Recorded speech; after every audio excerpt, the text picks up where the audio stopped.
Here we have a very nice interview with John McLaughlin. Listen to this thing. Très évidemment. Hein. D'où me vient ma question suivante. Est-ce que dans la musique, dans le flamenco, donc moi j'essaie de tourner toujours autour du terme spirituel, on va dire, mais on va dire de l'esprit, voilà. Toute la musique est spirituelle. Est-ce que justement dans le flamenco, on peut faire du flamenco et faire de la méditation? C'était ma question. Question stupide, hein, non, mais comme d'autres. La méditation peut se faire en baladant. En marchant, tu veux dire? Non, il ne faut pas être forcément assis dans une position de lotus avec. Comme ça, la méditation, c'est un état d'esprit. C'est un état d'esprit, ça peut se pratiquer n'importe où, avec n'importe quel. N'importe quand. Alors, est-ce que tu peux nous donner les points, justement, tu nous parlais tout à l'heure de la musique, du jazz et de la musique d'Inde. Est-ce que dans le flamenco, justement, tu as retrouvé ces aspects aussi d'improvisation? Oui, mais c'est différent. Parce qu'il y a les falsettos dont les guitaristes flamenco emploient.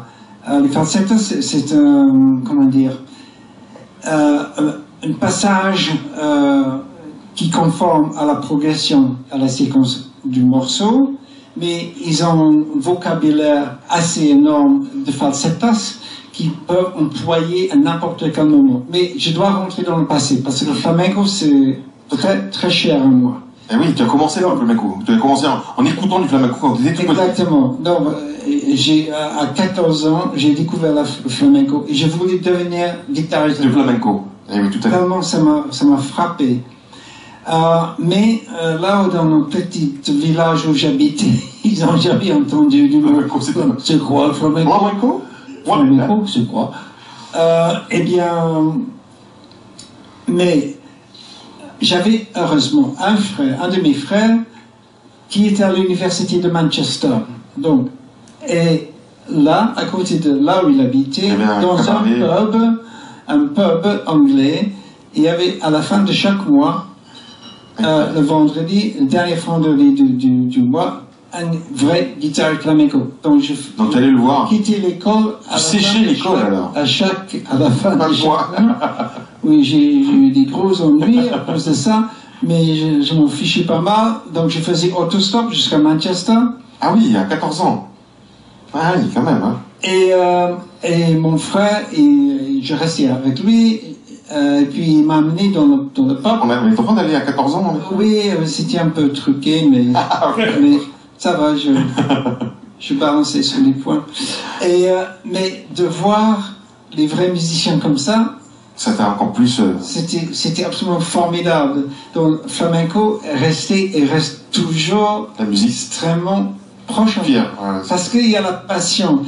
Et ça, c'est un élément dans le jazz, mais dans toute musique, parce que c'est une expression de l'être, n'est-ce pas? Tout à fait. Des relations qu'on a avec soi-même, des relations qu'on a avec nos collègues, avec le monde, et même, si tu veux extrapoler jusqu'à... Au-delà. Exactement. Mais sans la passion, la musique devient un peu commercial. Devient de la musique commerciale, ce qu'on écoute à la radio.